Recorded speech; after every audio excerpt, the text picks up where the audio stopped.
ఫ్యూచర్లో నువ్వే నాకు కాంపిటీషన్. అమ్మయ్య, ఈ అండర్గా పోటీలో నేను లేను. ఆలోచించండి, మీకు 60, నాకు 40.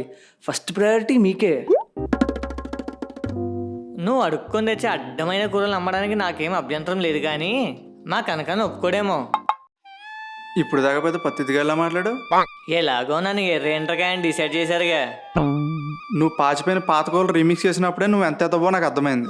ఒరే బెగ్గేషు, కనక్కరాజు కర్రీ పాయింట్ అంటే నిజాయితీకి మారిపోయారు. నీ డీల్ నాకు అక్కర్లేదు, నువ్వు వెళ్ళొచ్చు.